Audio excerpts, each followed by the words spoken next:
Before starting the talk, since so many people are asking me about how Ina is doing, and will have probably asked me after this talk, I will say a few words. I called last night and talked to Brandt. Ina is not talking anymore. Also, Brandt says she's not reacting very much at all, except if she's moved for any reason, and then there's some pain, expression of pain in her face. But she is not moving herself anymore. There is a hospice worker coming and mediating for some pain-relieving medication, which is in a form of like a Band-Aid fixed to her body, and it releases pain-reducing substance for 72 hours. That has been changed once because it was Brandt's feeling that she was in pain, so it was strengthened, the medication. But most of the time, she's very peaceful.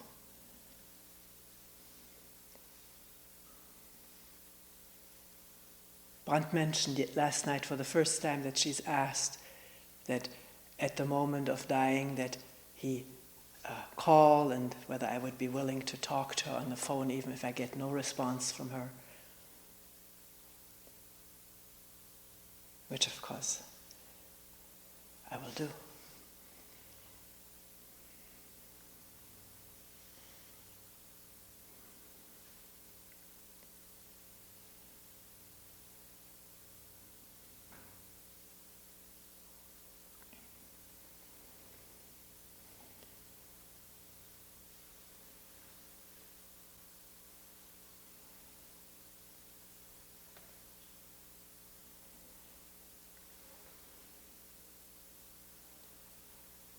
Not knowing what to talk about this morning as we were driving over, Kyle reminded me of a letter somebody recently wrote where he brought up a question of, are we accountable or responsible for what we're doing?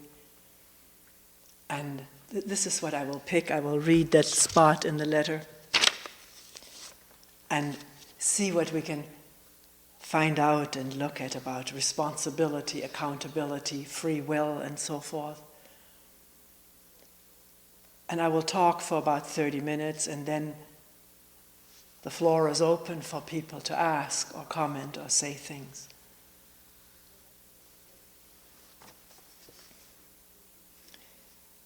What led up to his question was that I had written something previously about blaming oneself and the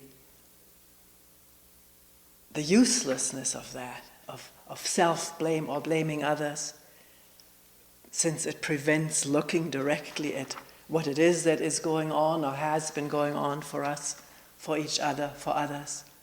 Blame interferes with that. And a little bit later on, after acknowledging this, he says, I was musing on this, the whole question of blame, when 60 Minutes came on the air last week. A story reported that Saddam Hussein has been waging a war of genocide on the Kurds. Stopped temporarily by the UN, he was videotaped talking with his military chief of staff, saying that he plans soon to continue gassing the population and executing large groups to be dumped into mass graves.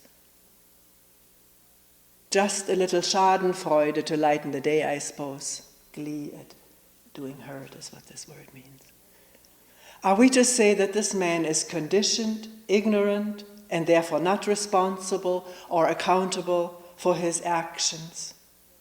Here we run right onto the question not only of responsibility and appropriate human reaction, but of free will itself.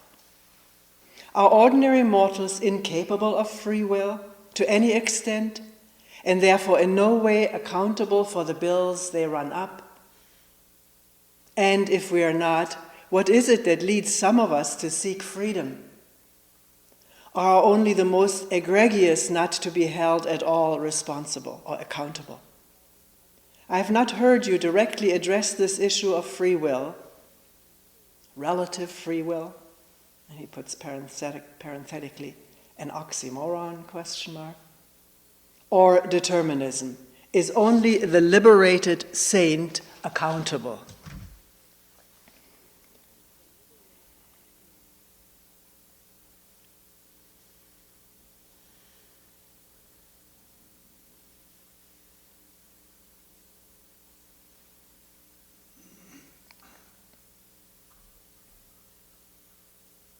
So here we have a question about, are we responsible, accountable? And a question follows right away, doesn't it? Accountable to whom? To what? Do we have free will? Free will to do good and not to do bad?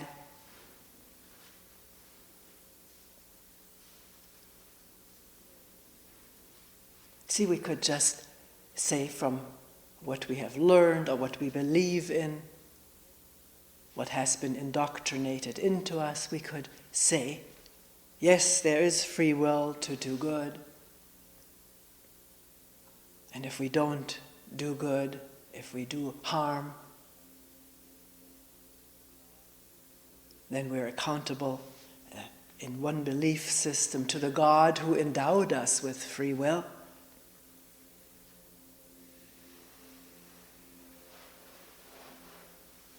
Endowed us with the capacity, according to this belief system, to freely choose between good action and bad action. And if we don't do good, we're accountable to that God, and we are punishable, at the worst by eternal damnation in hell.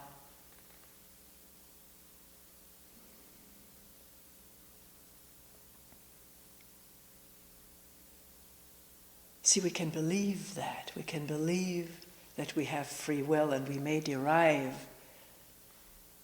positive, palpable energies from the idea of having free will. But here, we're not so much, or actually not at all, into perpetuating, subscribing to belief, firming it up, supporting it, but to question everything we believe, including the whole process of believing what that is. And not according to a theory or somebody's notions or propoundings, but to see for oneself how we act and what our actions are based on. Where do they come from? Our thoughts, our actions, our emotions, our behavior. To question it, not to say, well, it comes from freedom, it comes from providence, or from karma, or from good or bad conditioning. But these are all still words and explanations which are not in and of themselves conducive to saying, what right now brought this on? Or if attention is already there to see a thought, a memory, come up and wanting to express itself in action, or rather reaction. We'll call all of that reaction when it is based on impulse, memory, past experiences recorded as past imagery. That's reaction. And can we see that for ourselves, where our actions come from, and not say it comes from freedom, or it comes from karma, or from imprisonment, or from conditioning, but leave all of what we know about it aside and watch how our actions spring up. Maybe in the beginning have no realization of where this response right now sprung from, because we may only wake up at the moment we're involved in responding.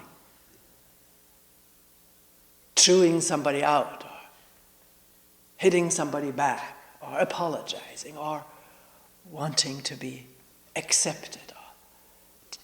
That's usually, we usually don't wake up at the triggering moment, but when something is already involving us in reaction.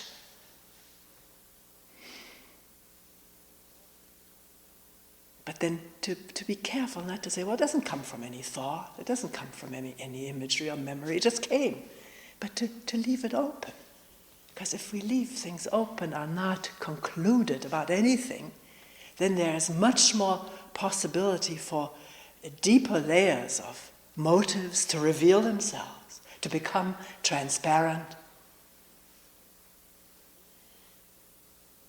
in the presence of energy gathering, in looking and listening. With that comes an increasing transparency to our not just superficial but deeper lying motives.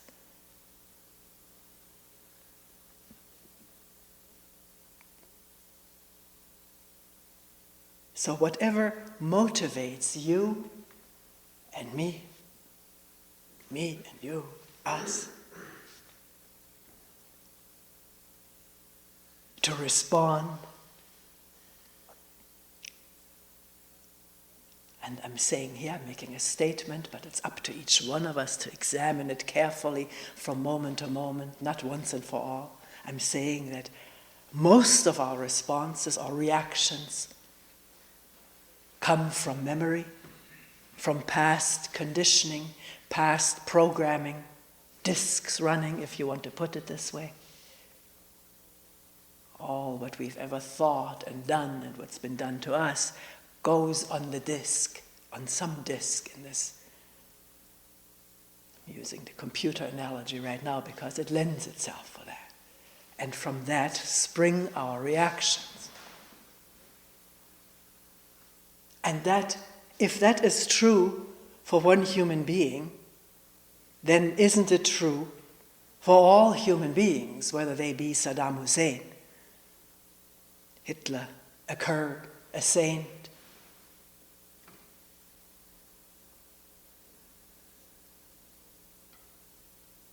Reactions springing from past experiences. Past experiences often springing from further past experiences, maybe no longer happened in our lifetime, but what happened to our parents, our elders, our teachers, and their parents and elders and teachers. All of those past actions and reactions and responses and experiences of sorrow and fear, domination and dominating, victimization and victimizing, all of those past, all of this past network of experiences that has happened to human beings throughout time on earth may all be on the disc here, right now, for you and me. A little bit varied for each individual because we all have varied personal histories. Different in the Middle East and in Eastern United States. Different in Germany from the way it is in South Africa or in Somalia, India or Iraq, Iran. Variations of conditionings, variations of history, but if one looks with an open mind, not out for vengeance or justification or rationalization, but just to find out and discover, we may find that even our varied past histories have very similar themes. The war theme runs through our combined and individual histories, doesn't it? Maybe not way, way back to the Stone Age when there were very few tribes with lots of land and resources. I've been reading that some Stone Age cultures or tribes of the kind of the Australian Aborigines may have existed for 15, 20 or 30,000 years without much change, without much war, maybe with quite an equal gender system, not very hierarchical. That's what is brought out in some present research. But that is long ago. The explosion of population and therefore the shrinking of space and resources and the amassing of fortunes by the clever and the powerful at the expense of the weaker, less clever, less powerful, or no power people. Doesn't that run through all history, here and there and everywhere? And the idea of enemy and ally, friend and foe, variable from one, not just one generation to the next, within the brief span of Hitler Germany. I grew up there, heard it almost firsthand, the varying alliances, first with Russia, then against Russia. Russia the foe, Russia the friend, and Russia the arch enemy. Haven't all of us lived with friend and enemy? Not just the enemy of our country, which varies and changes, but personally the people who we're afraid of, threatened by, or jealous and envious of. Don't they become the enemy? And don't we revel in or take comfort and support in allies against this enemy or these enemies, these people who we think would do us harm? And once we begin thinking like that, then of course our perception is greatly affected by that thought, by that program. So we perceive the people that have been designated as enemies, we perceive them as doing that, confirming that through their actions, because they are not perceived openly and freely.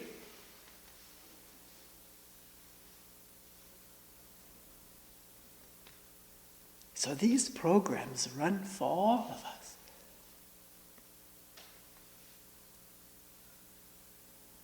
Genocide,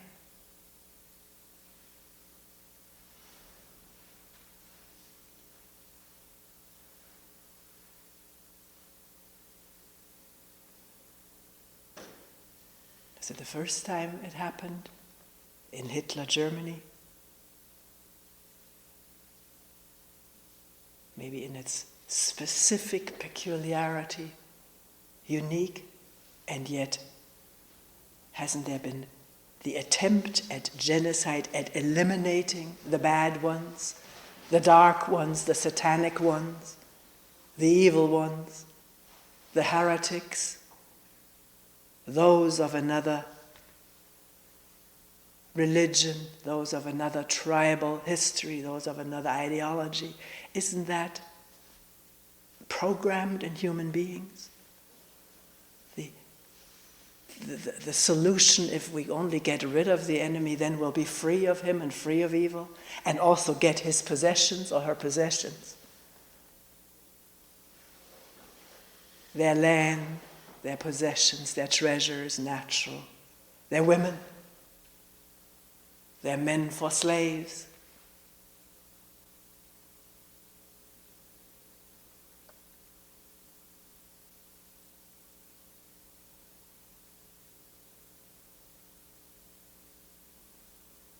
The capacity, let me say this, what is being said here right now is not said to be accepted, agreed upon, but to leave open for questioning in ourselves.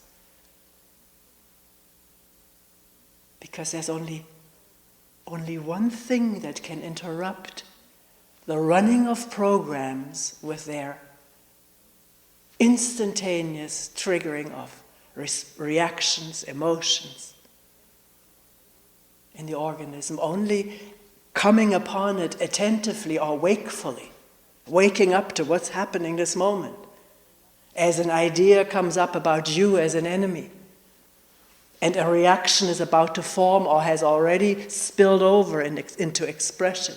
When there is waking up to that, then there can be at least an interruption of this process in which we human beings have been embroiled since time immemorial.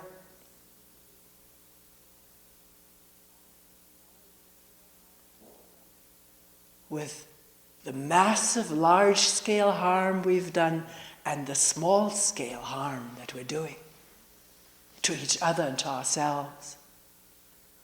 So don't accept what is being said, but let it gather as a question, as a wondering or musing, as this writer says, so that there can be more porousness within, porousness or transparency to see programs and discs running, to hear a sentence or a word, see an image about him, a feeling of being victimized or sacrificed, and the response of lashing out, wanting to do it to someone else, or getting stuck in the self-pity,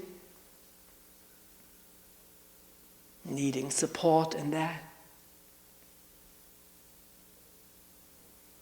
And to get support to convey stories to others which may not be accurate about what somebody else did, or only partially accurate. Can we observe that? Are we interested? Do we see the vital necessity of it? So that reaction and storing of reaction and reaction to the stored past in the present, so that this incredible ongoing sequence, or call it a cycle, can break open at times and let some light in, some freedom of looking and wondering whether this has to be continued at this instant.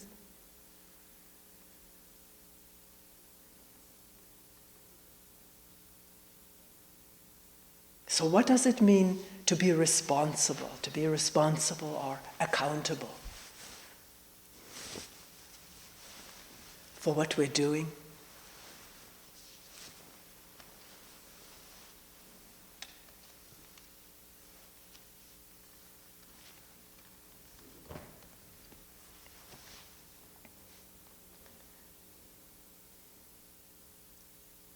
It conventionally means what we do will have an effect and a reward or a punishment, doesn't it? Putting it simply. Later on, please, if you feel it hasn't been put properly or can be put better, that's a time then when we'll look at it. I'm responsible for this means also I have to bear the consequence. I will have to take the punishment or the reward, or whatever happens, to take it in my stride and not negate or deny the fact that I did it.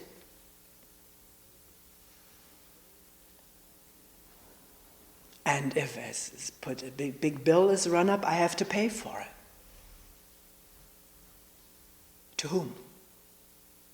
To the person I damaged? Pay to the belief of a creator who will hold me accountable at the time of death or right after? That's what we usually mean. I'm responsible. I can't push it onto somebody else. Say, well, he did it, really. He talked me into it.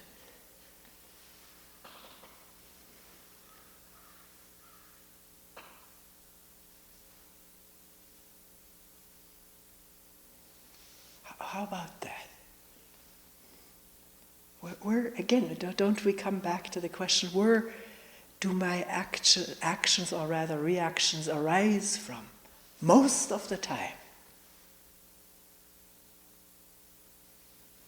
Nobody at this moment may have talked me into doing what I did, writing a false check, or hurting somebody's feelings, trying to endear myself to somebody through flattery or manipulation, whatever all we do. Nobody right at this moment said do that.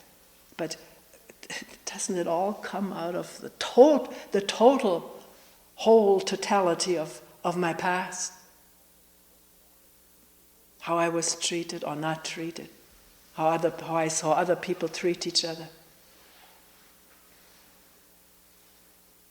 So what is this I that says right now, I am responsible? Is that a separate entity? A separate actor, initiator of action? We can choose in our choosing certain ideology or religion or ethical or whatever systems to say, yes, it is, I am separate. But we're questioning it, we're not accepting anything. We're questioning the whole idea of there being a separate, independent actor, initiator of action, most of the time, in our conventional, habitual ways of relating to each other. Our habitual ways of relating to each other, don't all of our reactions come from the past just expressing itself in the present, perpetuating itself into the future?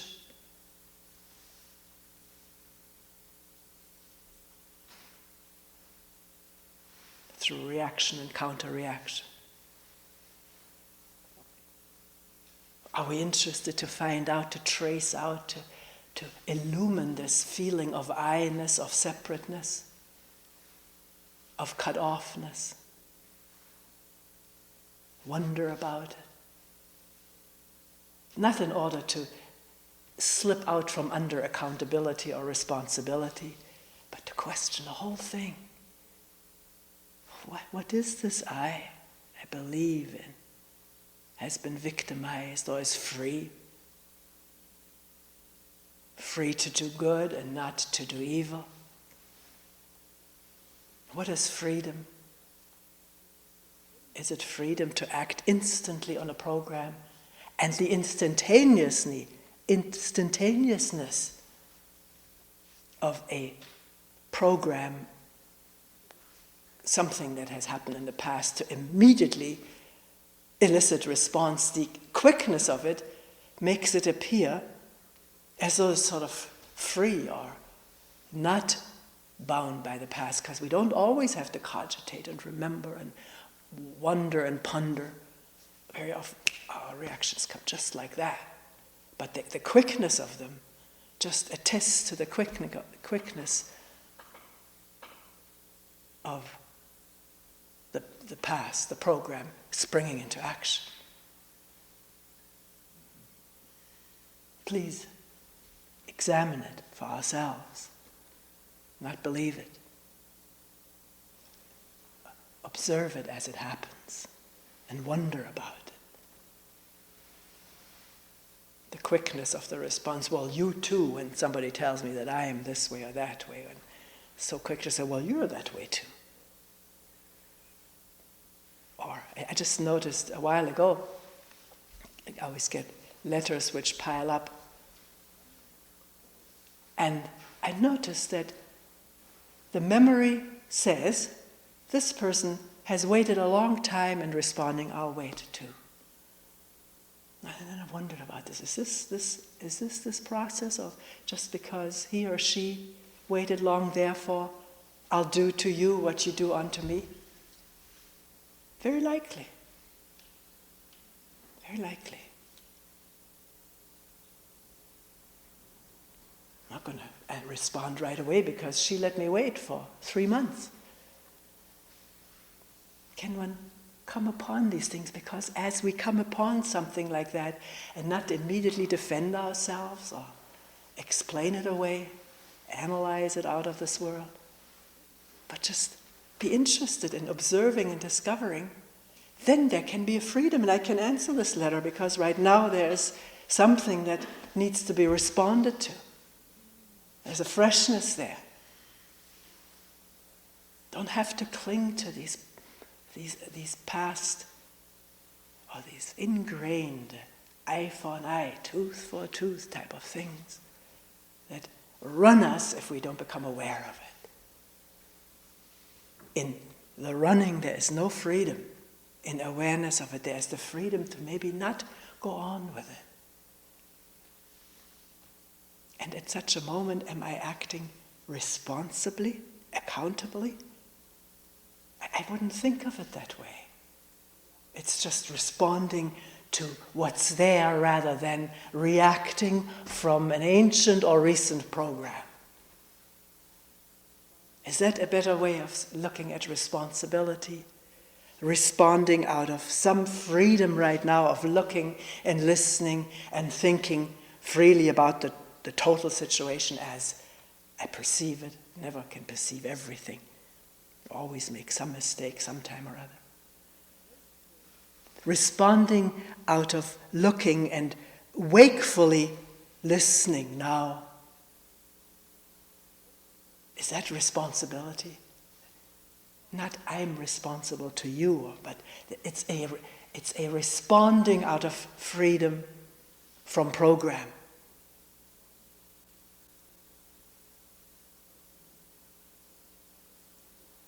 And in that responding out of freedom from program, because the mind is wakeful, the energy is gathering and looking and listening and feeling it out and thinking accurately according to all this.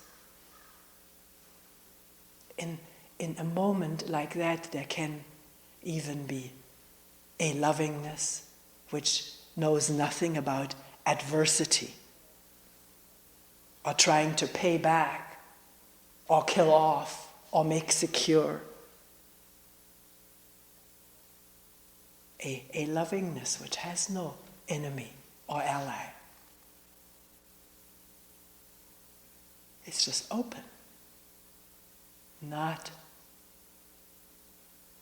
separate, divided.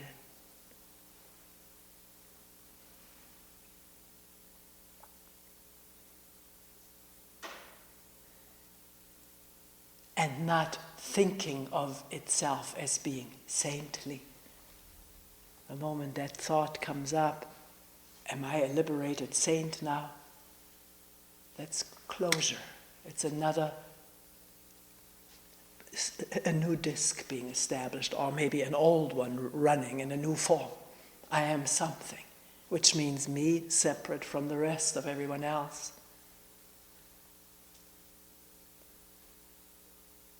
Reacting to desires for purity or sainthood or enlightenment. Where do they come from? Can one see the reactiveness of such desires? Wonder about it. Maybe one doesn't see. People often say, I don't see anything. I seem to be so blind. Well, one has seen that. Not to delude oneself, deceive oneself through imagery, what one is, or people have said what that one should be, but to question it all and leave it all open and not know who or what one is at this moment of looking.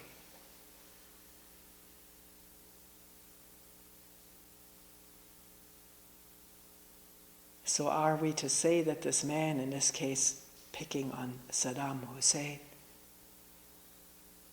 or picking him, that he is conditioned? What did he say?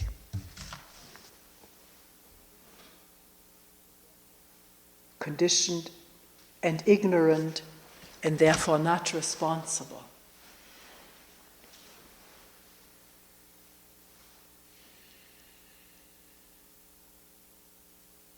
When we act out of old programs, heavy ones, driving ones, and we're ignorant of it, there's no awareness of it, then what is accountable? What is responsible for it? You can say, well, ignorance is responsible for it all. Not knowing, not seeing, no transparency, no insight.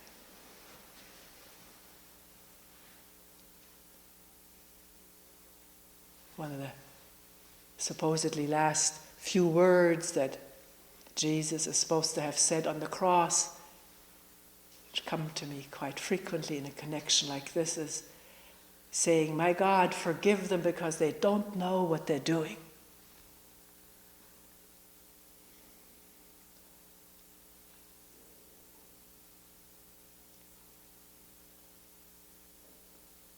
If suddenly, for whatever amazing, miraculous reason or no reason, should be an opening in Saddam Hussein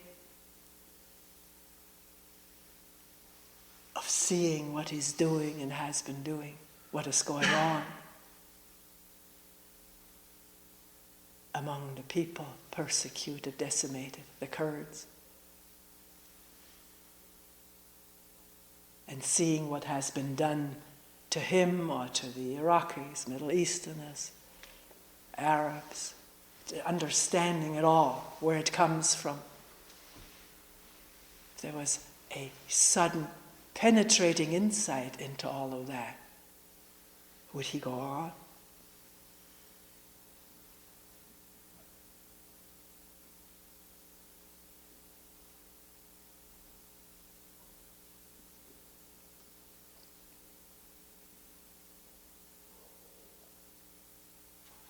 We have to test here in this lab that sits right here. If some glimpse comes of what I'm about to do or what I'm in the midst of doing, and there's just a spark of insight into that, does it continue? Is there immediately a voice that says, "Oh, the hell with awareness, I have to do this"? And the drive for the pleasure of it, the pleasure of power, pleasure of sensory stimulation, pleasure of whatever, is that so overriding that it sort of mudslides the insides? I don't want to kind of go on with this. One has to look. It does happen, doesn't it? There's a moment of insight, and then all kind of voices and drives want to go on to get that pleasure or avoid that pain or fear. We're not saying one is good and the other is bad. It's just what is happening, to look and to hold still for a moment, which is not to say I got to renounce pleasure. That's another program. To see something and in the seeing see the insignificance or deadliness of it needs no renunciation. When the seeing is clear and not immediately overrun by the momentum of desire for pleasure or power or fear of pain, when it's there and clear, then that is right action in itself. And that there's no reaction. It's not reacting to anything, just seeing, and the ending of what is seen to be harmful, imprisoning, dividing, poisoning.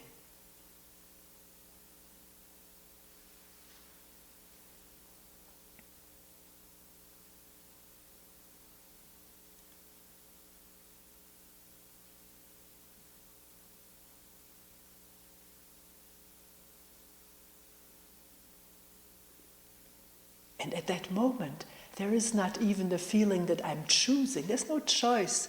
Just seeing clearly is without choice. It's just what needs to be done happens.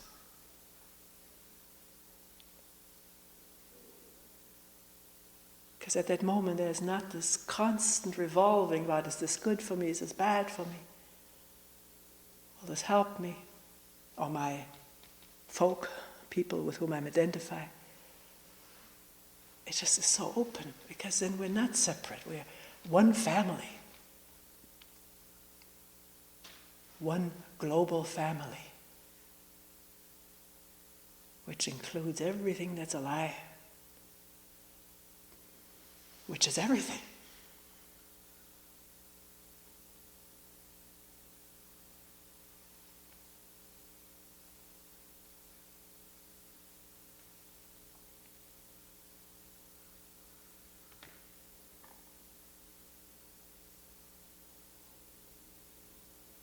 Obviously, we have set up arbitrary systems of justice throughout history, very arbitrary, to define what's right and wrong, good and evil, religious justice and political justice, ideological justice, and we hold people accountable, and we execute, we try and, indict, execute people. The Nazis have been those that were caught, were tried in a spectacular court and executed. But genocide is not finished. And as far as terrorism is concerned, we try to catch and extradite and indict, execute the terrorists, but does that end terror?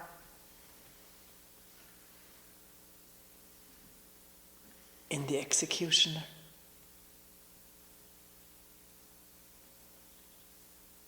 In you and me?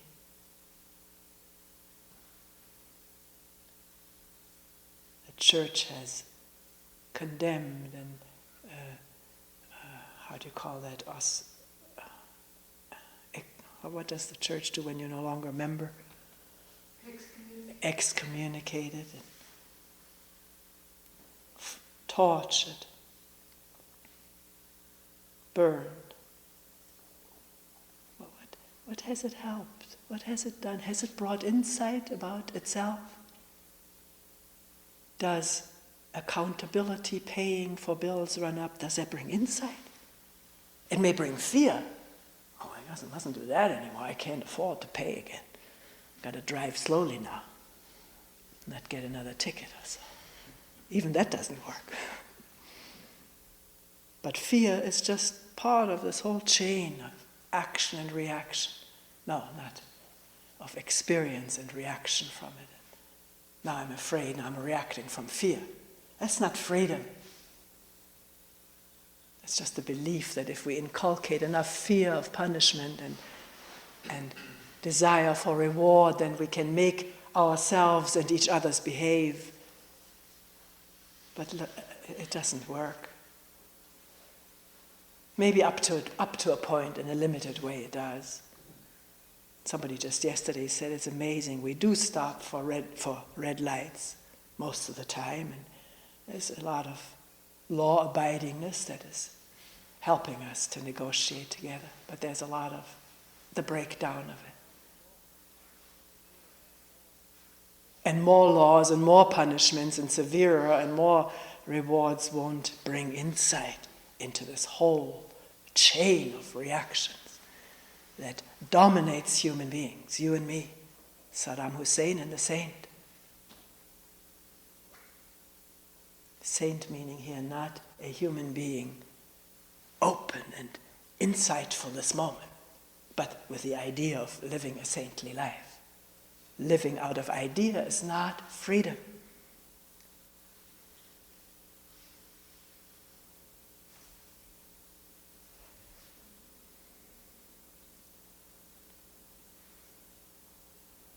I've talked much longer than I said I would. But Is there still some time? How is it? 12:30 for lunch? Is that all right? 12:30 for lunch, so we have half an hour.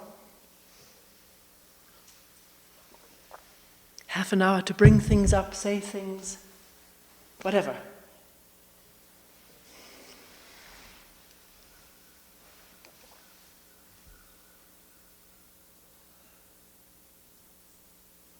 Your example of getting these letters and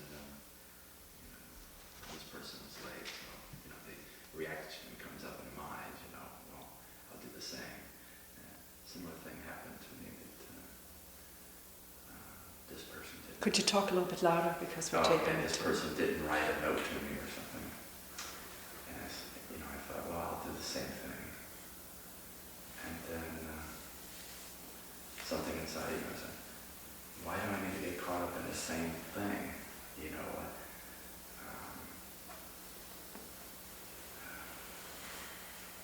So I did what I needed to do, write a little note. And there's a certain kind of freedom there, certain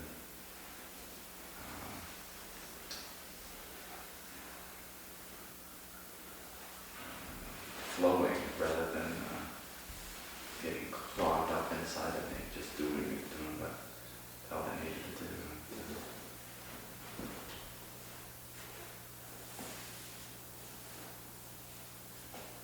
I found it a very good thing to do. I don't know, having a good feeling inside as a response, whether that's a good indication one did the right thing or not. But, Well, is it? What about it?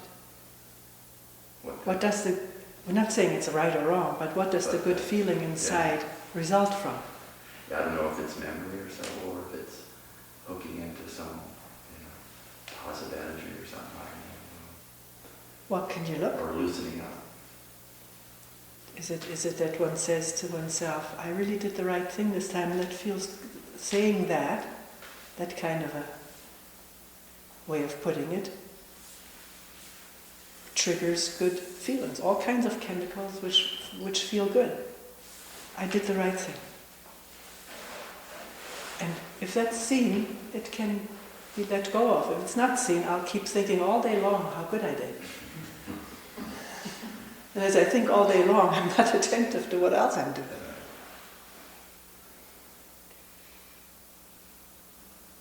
Some way it's kind of like meeting something hard in a soft way. The hard thing being what? Meeting something hard in a soft way, you say. Yeah. What is the hard?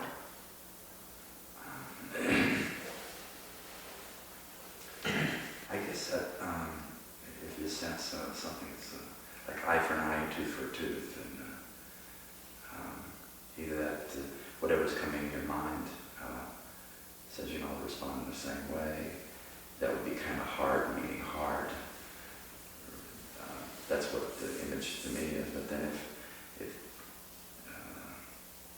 what you sense is that eye for an eye, tooth for tooth, but you don't mean it in that same way, then it seems like that's more action coming from your own person and spirit, rather than just reacting the way things always have been done. And But what's your own person? I don't know. I'm still changing and growing and moving, so I know there's a kind of a crusty part inside me that gotta do things in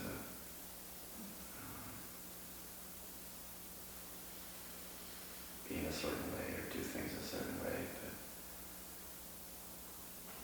But like you said, when you either get an insight or see it clearly, you kind of look at it, do I need to do it the same old way, or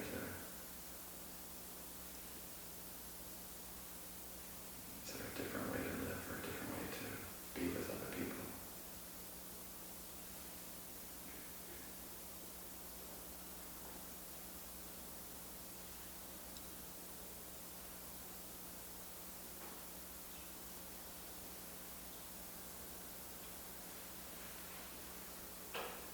it's easy to do things the way we've always done it, or taught the way we should do it, but to do something a little different.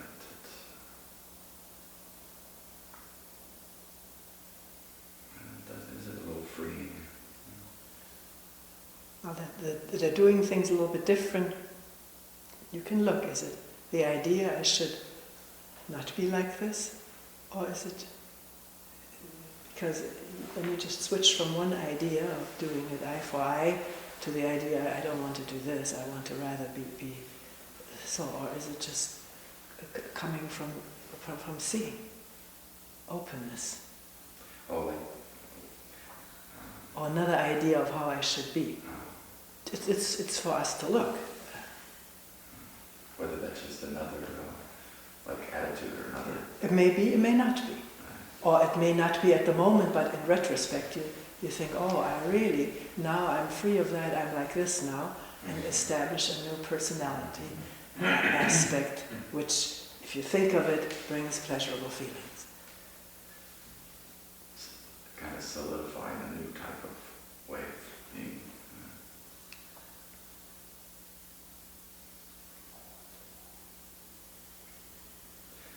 The other things, sometimes we do think about people like Hitler or Saddam Hussein and stuff like that, but I don't know, for a history class or something like that, it seems important to study those things, but in some ways, I don't know, it seems just rather academic and stuff. Thinking of, some extreme person, so rather, what is one doing in their life, and maybe it's easier to see some in extreme, but it seems like it's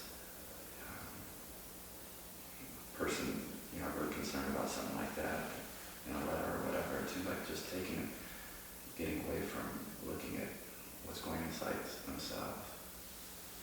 You don't know that. You may have led him right back to looking at himself. You don't know. But if it remains there, just thinking in terms of what other people do, I agree with you. This is where we need to look.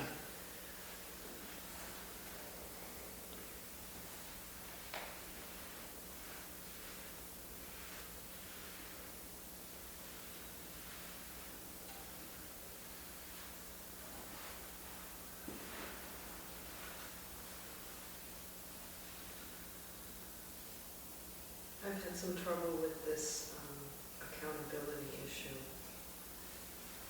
for some time. One thing that's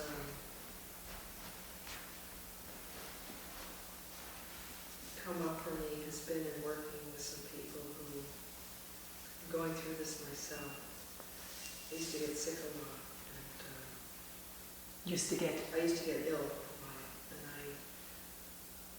I would lie there saying to myself, in such a wonderful New Age way, what have I done to bring this on myself? And I ended up getting caught in this feeling that I had done this to myself, but I didn't know how yet. And the key to my healing would just be in finding out, exactly what negative thought I held, or what bad experience I had had in my life that I was still clinging to. I really did a number on myself about it. And I finally got to the point where, I was laying a real guilt trip and holding myself responsible in a pretty cruel way, blaming myself for not being healthy, instead of focusing on what I needed to do in the moment to encourage whatever healing my body was ready to do. And I found, too, that people who are unhappy or have difficulty in their lives can get into this thing of blaming themselves for it, and that it's really pretty destructive. And I just have found that it's really important that it's important to be careful about self-blame, of this New Age guilt kind of thing. That it's not always very useful to ask, what did I do to create this? Or to obsess over that.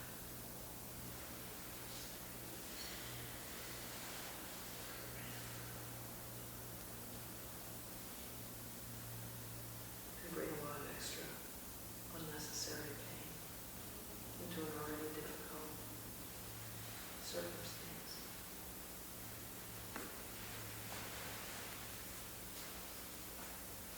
More sickness. A lot more.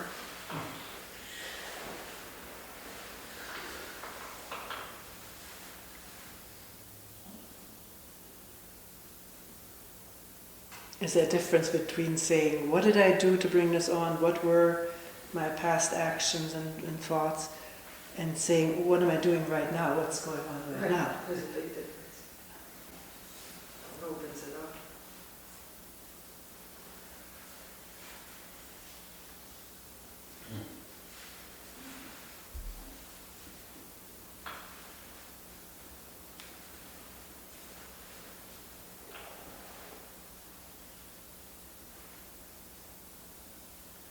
Toni, isn't part of seeing or being aware, seeing how we are accountable? See and realizing that things do work the way they do. Whether it be based on natural physical law or the conventions of society. And I don't know, to me, I guess I'm grappling with a certain, trying to be comfortable with the fact that we are conditioned. I mean, there's conditioning all around us, and we need to take that into account in some way. And I guess I'm a little uncomfortable with the idea of insight is being free of this in some way. Perhaps it's seeing it, but how are we really free of it? Are we? No, I mean, it happens, it works. Yeah. I mean, we're subject to a lot of forces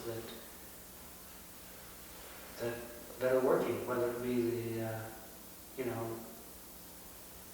harm to the environment that has been happening, or Harm to. the environment around us, or any number of things that we have to deal with on a day-to-day basis. And I mean, because we see that, how are we free of it? I mean, we still have to deal with it in a lot of ways. Yeah. And your apprehension or worry is that it's sort of a apathy saying, well, it's all conditioned. I'm sorry? That there could be an apathy growing out of seeing, well, everything is conditioned, what can I do? I'm trying to get at what where you're coming from. Like if somehow if I were really seeing what was going on, then this wouldn't be a problem. Or this wouldn't cause me to react in a certain way. And yet we react,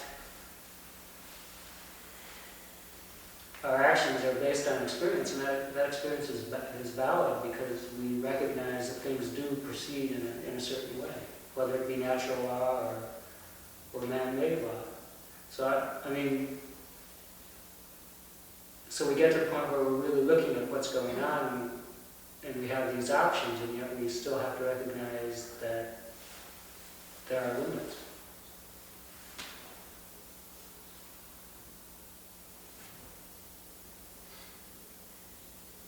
If you could be a little bit more specific. I don't know what I'm trying to get at here. Because you have something in mind, right? Yeah, well, maybe I'll leave it because it's not coming out. I was thinking about this girl over here, and she said, I was wondering where the answers are coming from that are making her worse, digging it all up, like,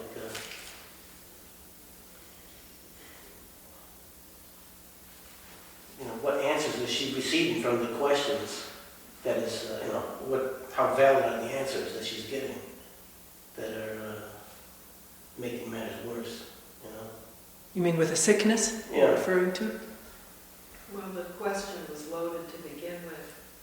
I think the question is valid. I question, like, you know, what answers you were accepting, it seems like. Well, let me just say that for me, when I asked the question, it was loaded with the assumption of guilt to begin with. The assumption of, I must be doing something. And if you saw that, how would that make it worse? That, you know, Took me a long time to see that.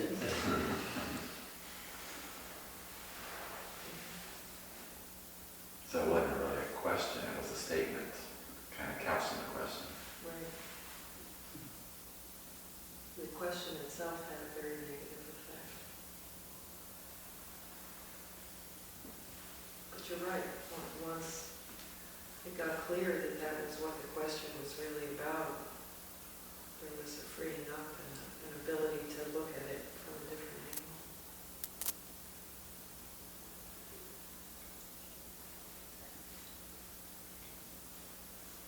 Getting back a little bit to what Jim opened up with, I'm not sure if this is connected or not, but one thing that came up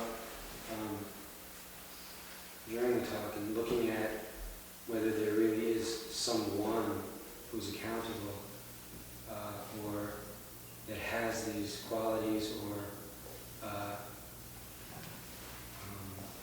someone sort of working behind the activities that we are involved in, say in a relationship or whatever, and realizing that, you know, as was pointed out, where our reactions come from, and whatever they be, and that, you know, the harmful effects oneself or others, and yet seeing that, you know, when it comes from memory, it comes from past, or it comes from whatever, that there isn't, that to look at it upon that there's someone, you know, doing this is, can be, you know, sort of helpful in that way, but yet we're still living in and dealing with those things. In other words, the inside of, that there's not someone behind it, still leaves one with that manipulation goes on and harmful insensitivity goes on, and wanting goes on, jealousy, these things may still go on, either in oneself or in seeing in those one's in relationship with, and needing to somehow deal with that, even though there doesn't necessarily need to be blame or the fact that it may not be the idea that there's someone behind it may be seen as an idea. Do you see what I'm saying? So how do we live? How do we live in that and with each other and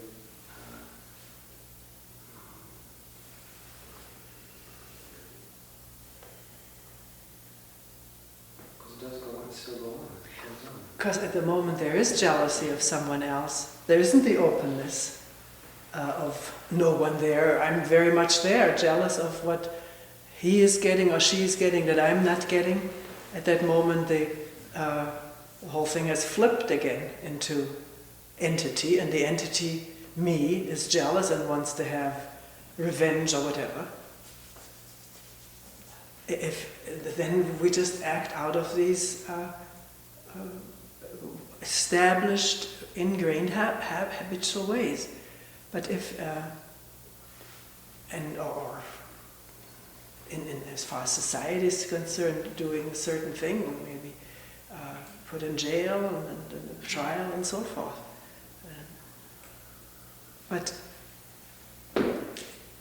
either we're in the state of feeling separate and therefore accountable and therefore hurtable and able to hurt others, or the whole eggshell breaks open. And then how do we deal with jealousy? Well, does jealousy, can it sustain itself and maintain itself when the eggshell is open? then we see ourselves and someone else differently. How long that lasts, sometimes very briefly, and then everything's closed up again and think business as usual. Accountability and blame and self-blame and other blame.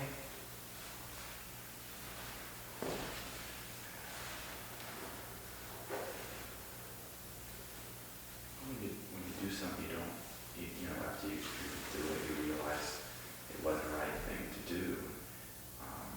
You know, that's the one thing. And then if there's another person involved, one way to kind of break through it is, you know, apologize and you know, forgive yourself or forgive the other person or whatever. You know, when you do something, you notice you did it wrong, and there's a way, you know, you can't change what's happened, but there's a way to not for that to be a strong part of yourself by saying, I'm sorry, by apologizing. Is that what you were sort of asking? I don't know. Yeah, in a sense, I guess, I was uncomfortable with kind of placing accountability along with the fact that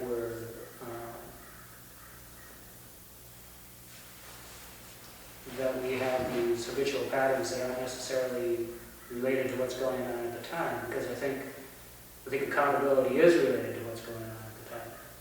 I mean, it seems that what goes around comes around, so to speak. And, That's true. and that when we recognize that, it's not being free from it, but it's recognizing how it works. Yeah, and I get it better now. And if you're really there this moment, you realize, wait a minute, if I say this or do this, you can just almost see the whole string of things following from it, and that may end that sequence before it has started.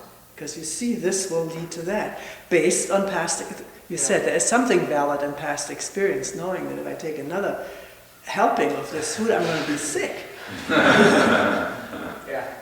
Either ignoring that for the desire of just prolonging the taste of it, or the intelligence of using whatever memory brings up to finish eating.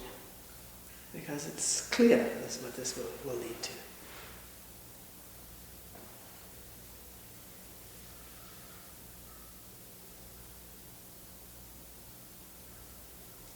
But is that insight or memory you're dealing from? But it all depends. It all depends what it is. But do they have to be opposed? Insight and memory? No. No, insight can use memory. But there can be memory without any insight, just running mechanically. And if you're a Weight Watcher or something, you have all kinds of schemes and systems so that you have something to hold on to rather than just realizing and also seeing the power of this desire to take some more food and just seeing the whole thing. But also what it leads to, and that there's no need to go with the momentum of a habit when there is freedom.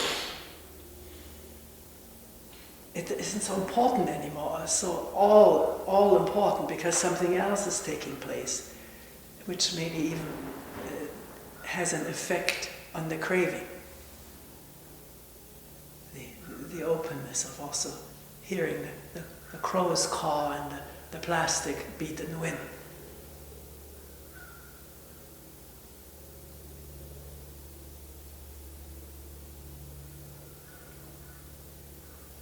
It seems the difficult part is there's an assumption there of being in touchness with that state already, right? To see, as your example shows, the repercussions of the, Yeah. Yes. And that may not be the case. But if it's the case, then whatever memory brings up is clear and it's accessed or used intelligently.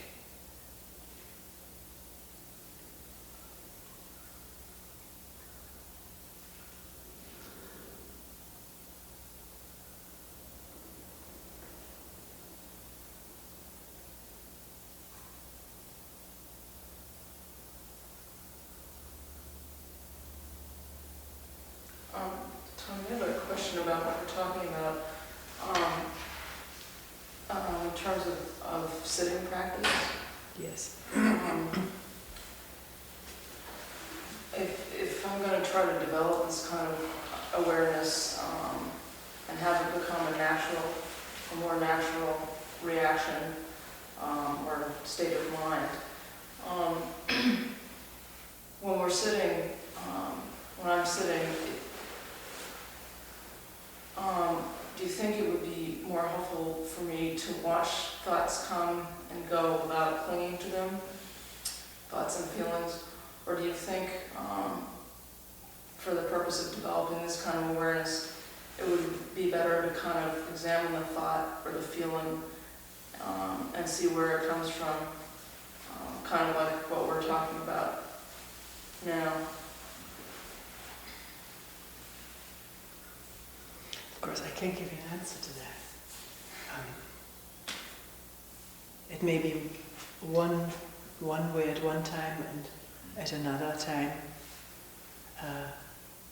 Let's say something has really deeply upset you. It's still deeply upsetting you. Isn't there something that wants to find out what is going on here? Why am I so upset? What happened really? And maybe there's no better time or place than to just be quiet with it and let it sort of unravel, unfold. And yet you may here and there ask the question, is that really why I was so upset? Because of such and such? And then be quiet again, because you've asked the question. And maybe something will come up again.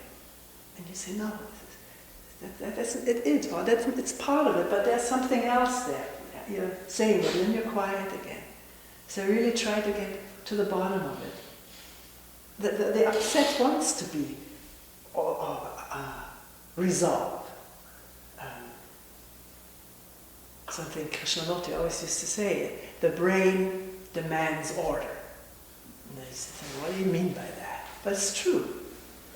When there's upset or imbalance or so, there's something that wants to be clear about it all, or put it your own way in balance, or resolve it, find out the cause of it. And we've been conditioned in our ways of trying to get order. And the conditioned way may not restore, it may just bring new problems. That's how it often works. But if something upsets me, I want to let that whole thing just reveal itself all the way to the bottom. So I let it. If there's nothing upsetting, and I'm either sitting quietly or walking quietly, then just let the thoughts come and go. It's still interesting. What are they always revolving around? Usually it's about me or something connected with me, if they're there. It's interesting to sort of learn that, so that this is why I don't recommend, we talked about it yesterday, not recommend just focusing for all your life on the breath, because I want to be very cognizant and aware of what all my thoughts are all about. Not to categorize it and say this is good and this is bad, but just to be familiar with it, intimate with it. And yet not make anything of it. That crucial step before, to see but not begin to judge.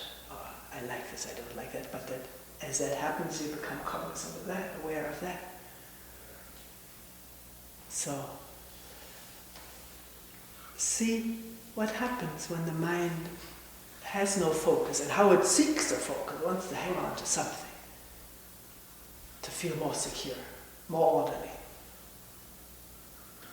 It's idea of order, because when there is no focus, the things are very well in order.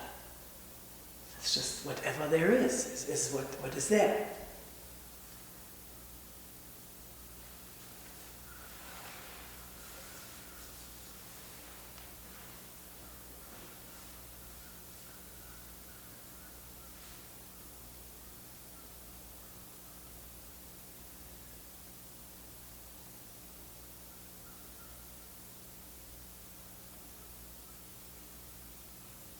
Does it make sense?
One other thing that comes to mind when I think of responsibility is just breaking the word up, ability to respond.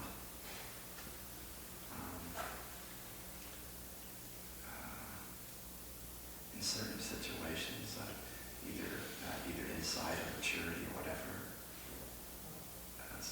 you may not have the ability to respond or notice that there's a need to respond. In certain situations, you say, I have guess no we're ability talking to about respond. ability to respond, but in the word responsibility, ability to respond, but I guess besides having ability is seeing the need to respond. But I guess it's a little separate, but at times we have the ability to respond, I guess that's, Based on what? I guess it depends on the situation. Yeah.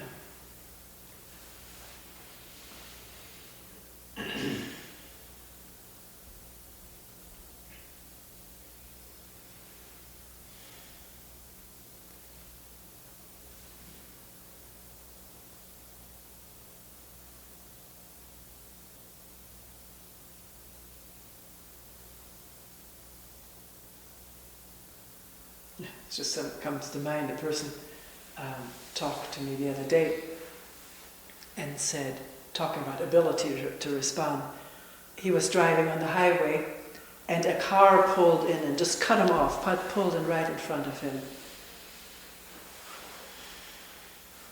And I forget now the sequence of events, but somehow or other this person also gave him the finger, as he put it. So he, enraged, did the same thing to him, also gave him the finger. Then the guy who pulled in front of him pulled over, got out of the car, and by his whole demeanor demanded a fight, that he also get out of the car and fight with him, which he did not. He's a short man, and the other one was tall. And he said, I could tell you I could write a whole book about the life of a short man. All what reactions there are in the presence of a provocative tall man. He drove on, left him behind, and in his mind, he says it wasn't anger alone anymore, it was hatred now. He got into his trunk, in his mind as he was driving, got out a sharp, heavy tool and bludgeoned the guy to death. And if you saw this man, you'd think he's the sweetest, kindest, gentlest person, which he is at times. That only long after did it happen did he say, what is going on? What is happening here? And this is not a unique thing, he just put it out there, but is this the ability to respond? That's how we respond to each other. Now, is that acting from the moment or from memory? I mean, what memory did that guy have of bludgeoning him?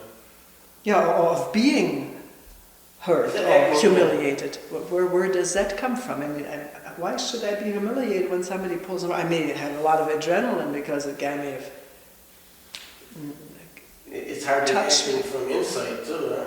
At a moment like that, yes, somebody said that, I can't act at times, there's too much chemicals floating around. But I've often wondered, because because I don't drive so much, I only ride with drivers, but drivers get so angry.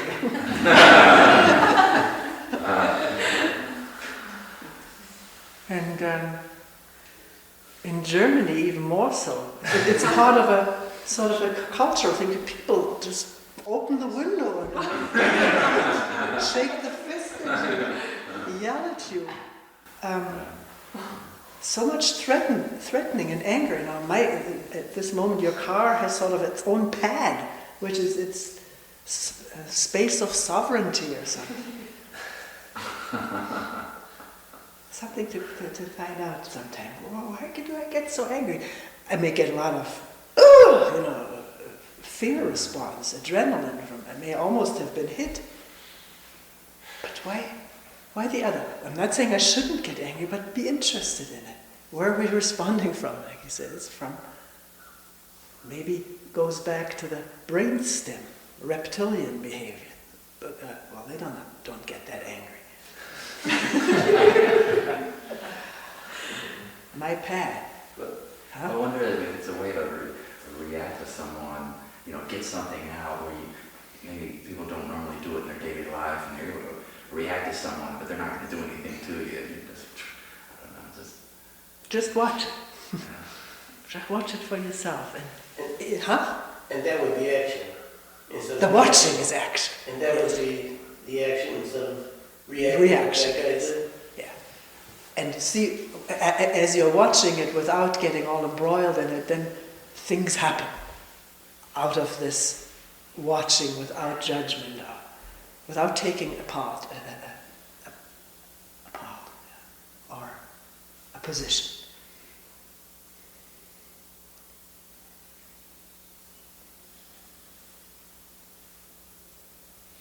It is almost 12:30 now.